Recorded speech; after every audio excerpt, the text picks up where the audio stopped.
meus alunos de sexto ano. Meu nome é Caroline, sou a professora de História da Arte de vocês e vamos dar continuidade com as nossas aulas online. Estava com muita saudade de vocês. Hoje nós vamos resolucionar algumas daquelas fichas que eu passei para vocês, lembram?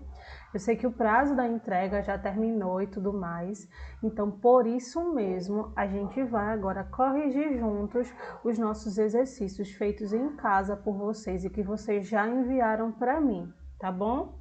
Bora lá! Então assim, né? Eu espero que vocês estejam bem depois dessa semana de prova. Eu sei que foi bastante exaustivo, mas teve o São João aí no meio, né? Deu para comer aquele milho cozido. Eu sei que não deu para sair, né? Para ir para a casa das pessoas que a gente gosta, que a gente queria estar perto, mas deu para ficar em casa com os nossos entes queridos, comendo uma canjica, um bolo de milho, um milho cozido e ter aquele abraço quentinho. Então eu espero que as avaliações de vocês tenham sido ótimas. Eu ainda não corrigi, mas esse final de semana eu vou corrigir essas avaliações para entregar para vocês as notas de vocês, tá bom? Então vamos agora para os nossos exercícios, porque a partir dos exercícios vocês têm aí uma breve situação de como está o andamento de vocês na disciplina. Então bora lá. A nossa primeira ficha foi sobre arte e cultura, então eu coloquei aqui algumas dessas questões para a gente trabalhar junto. Muito massa, né não? Bora lá. A primeira questão da primeira ficha foi sobre perguntando a vocês se vocês acham que a arte é importante e por quê. A resposta dessa pergunta é muito simples. Sim, a arte é importante, porque com ela podemos expressar os nossos sentimentos e ela está sempre no nosso dia a dia. Nas aulas que a gente estudou sobre arte, sobre cultura, a gente percebe que a arte está sempre no nosso cotidiano.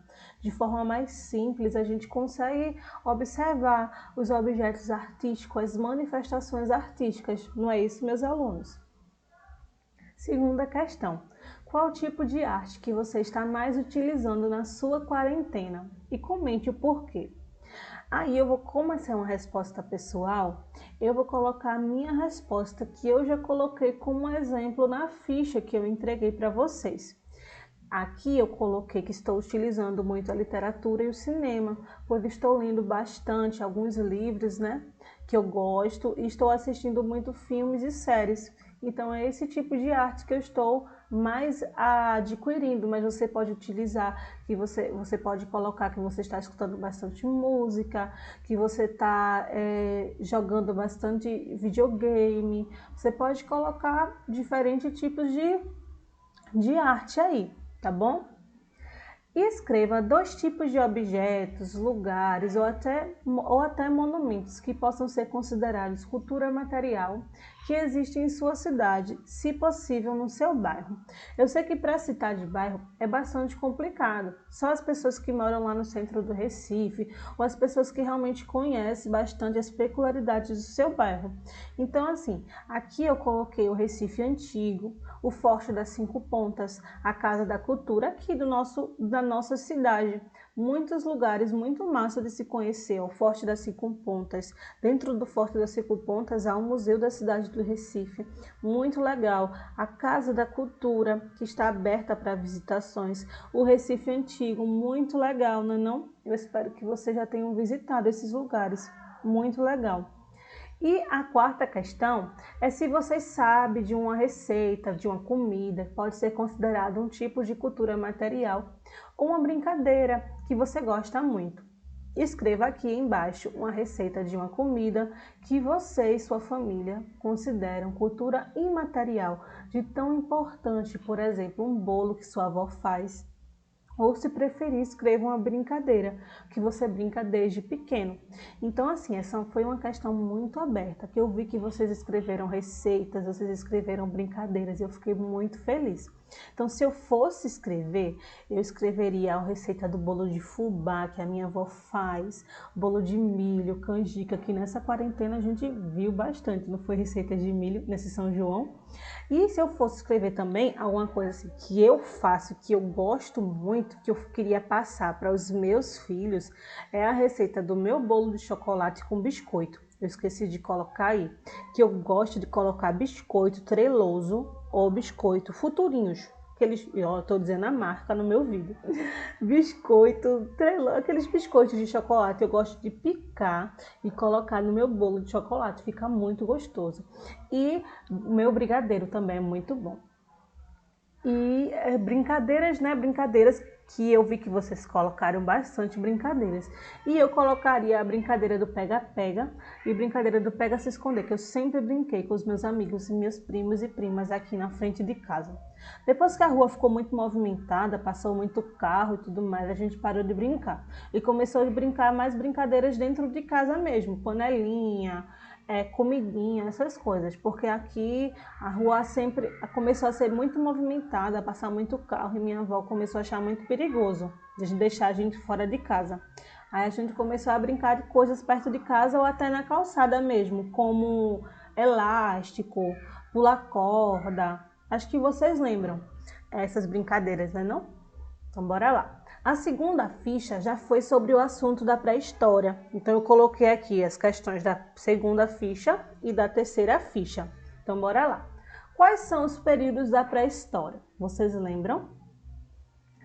Paleolítico, também conhecido como Idade da Pedra Lascada, Neolítico, também conhecido como Idade da Pedra Polida, e Idade dos Metais. Esses são os 3 períodos da pré-história. Como hoje temos conhecimento da pré-história, se nesse tempo não existia escrita? É muito interessante se perguntar nisso. Nós hoje temos esse conhecimento através dos trabalhos e pesquisas de antropólogos e historiadores e pelos registros rupestres feitos por esses homens pré-históricos. Muito interessante, não é não?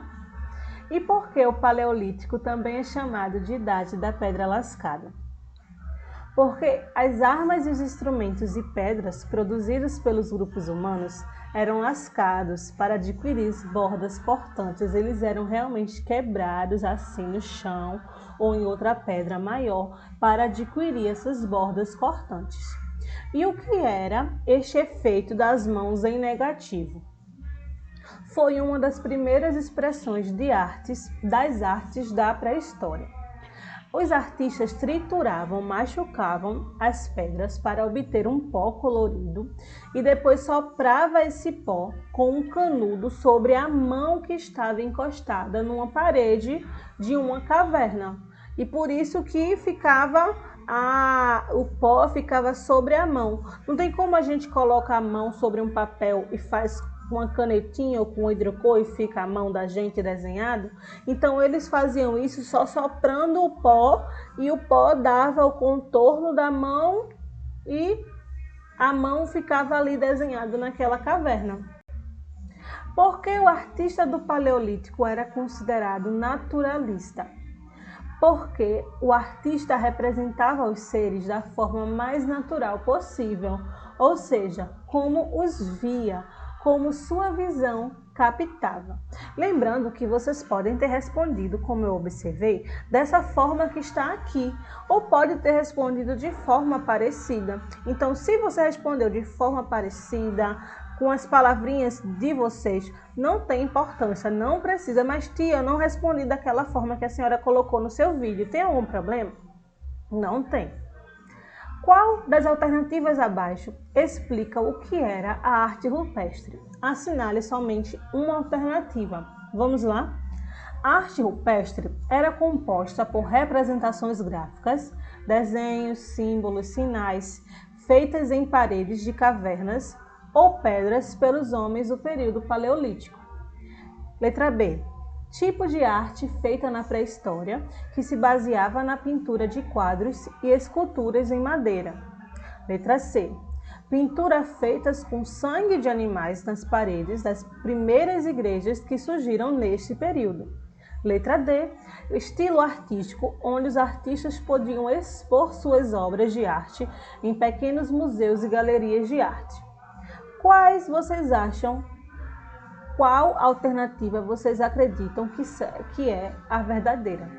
Logicamente que é a letra A. A arte rupestre era composta por representações gráficas, desenhos, símbolos, sinais, feitas em paredes de cavernas ou pedras pelos homens do período paleolítico. O que eram os monumentos megalíticos? Muito interessante, não é não? Esses monumentos eram enormes complexos feitos por um amontoado de grandes rochas. Eles eram encontrados em diferentes partes do mundo e estão diretamente relacionados com a necessidade do homem de criar registro em homenagem aos seus antepassados. O carro do ovo acabou de passar aqui, eu espero que vocês não tenham ouvido isso. Então eu vou repetir.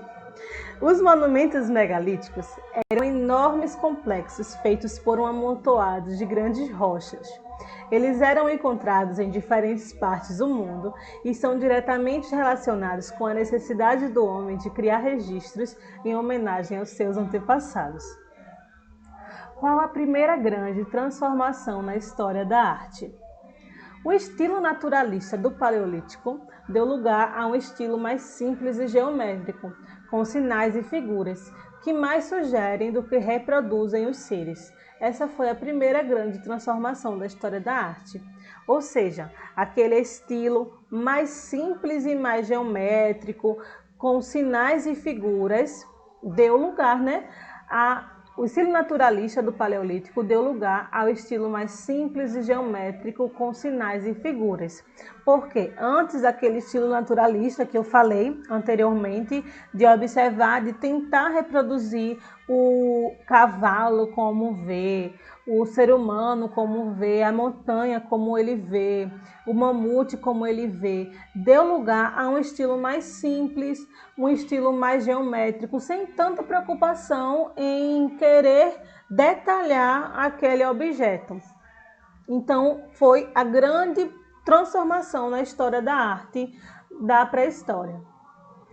Qual o grande acontecimento que possibilitou a produção das artes na Idade dos Metais? A produção do fogo. Porque se não houvesse a produção do fogo, se não houvesse o fogo, como é que haveria a fundição, o derretimento do ferro para haver a moldagem das esculturas feitas com o ferro? Vocês já pararam para pensar nisso? 10ª questão. Pesquise sobre as duas principais técnicas usadas nas primeiras esculturas de metal. Essa aí foi uma pesquisa que eu passei para vocês. Mas como teve algumas pessoas que não conseguiram responder, eu trouxe para cá a resposta também. Mas normalmente pesquisa é uma questão que eu vou trazer em outras aulas. Técnica da forma de barro. Era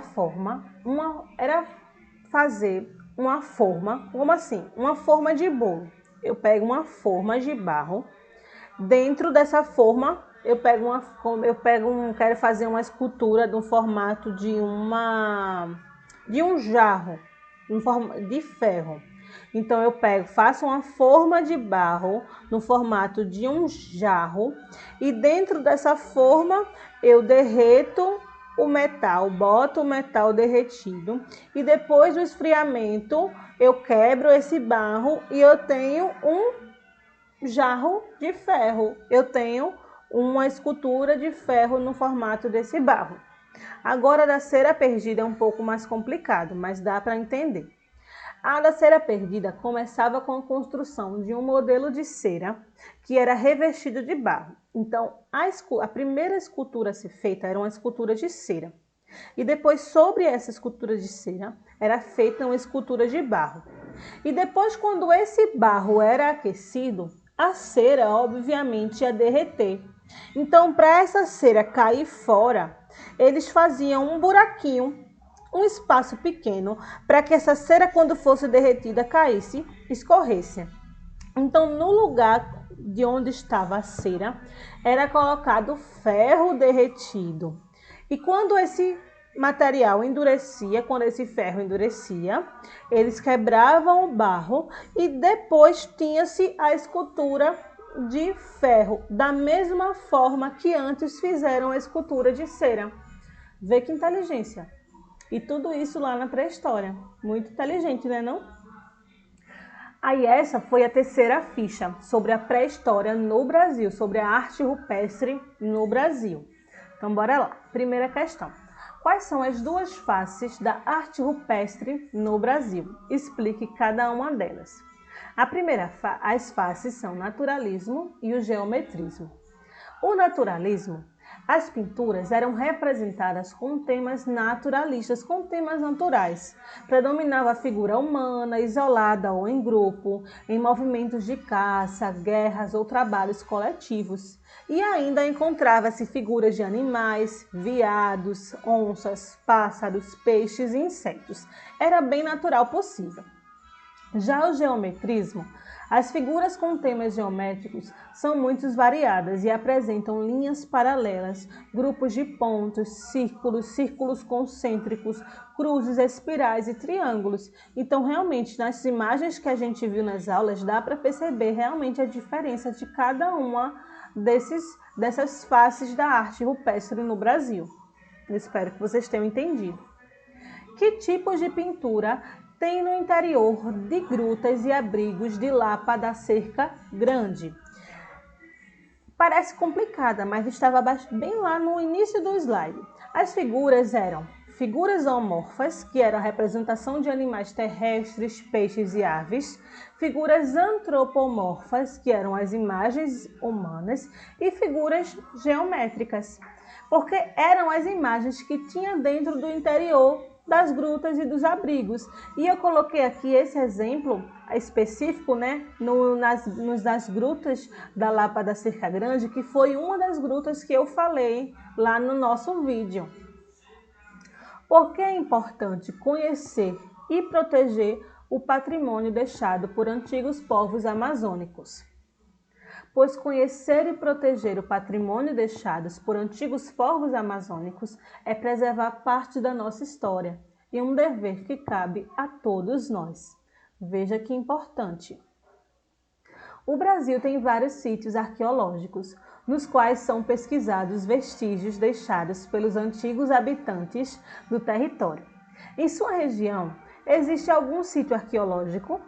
Aqui em Pernambuco, existe algum sítio arqueológico? Faça uma pesquisa sobre os sítios arqueológicos que existem em Pernambuco e escolha um para falar sobre ele.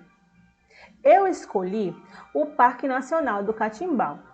E um pouquinho sobre ele que eu vou falar aqui é o seguinte: o Parque Nacional do Catimbau, também conhecido como Vale do Catimbau, é um parque nacional brasileiro aqui no estado de Pernambuco. É muito bonito. Criado em 22 de agosto de 2002. Abrange os municípios de Buíque, Ibimirim, Sertânia e Tupanatinga, entre o Agreste e o Sertão pernambucano. O parque é o segundo do estado. O primeiro é o de Fernando de Noronha. Catimbau preserva uma das últimas áreas da Caatinga. Esse parque, gente, é muito bonito. Eu fui 2 vezes nesse parque durante um passeio, né, uma viagem de campo da minha faculdade. E é muito bonito esse parque, gente. Aqui estão eu trouxe aqui, né, uma das fotos das minhas 2 viagens, que as mais bonitas que eu gosto, né, de observar. Esse parque é muito bonito, tem várias pinturas rupestres ao longo do percurso que a gente faz. Os guias, né, vão levando a gente para conhecer a Caatinga, para conhecer o espaço, para observar também as pinturas rupestres deixadas pelos povos. Dentro desse território também há povos indígenas. Então, assim, é um espaço muito rico, ele é protegido, há visitações. Então, assim, se um dia vocês puderem, quando vocês estiverem maiorzinho com suas famílias, ou na sua faculdade, ou depois, né, sozinho, tiver a oportunidade de visitar esse parque arqueológico, não perca a oportunidade, porque realmente é muito bonito, é uma das belezas naturais aqui de Pernambuco. É um espaço realmente muito bonito mesmo. Então eu trouxe aqui essa imagem para ilustrar essa viagem que eu fiz para esse vale do Catimbau, e para observar que dentro do nosso estado há essas belezas, sim, não só nos outros estados e não só nos outros países, dentro do nosso país e dentro do nosso estado. Tá bem? Eu espero que vocês tenham gostado. Até a próxima aula. E que vocês não se aperreiem se as respostas não tiverem completamente parecidas com a que eu coloquei aqui nessa aula de resolução. Mas com as palavrinhas de vocês, com o que vocês encontraram nos vídeos, nas anotações de vocês, não tem importância. O importante é falar a ideia, não falar com as palavrinhas exatas, tá bom? Então é isso. Eu espero que vocês tenham gostado e até a próxima aula.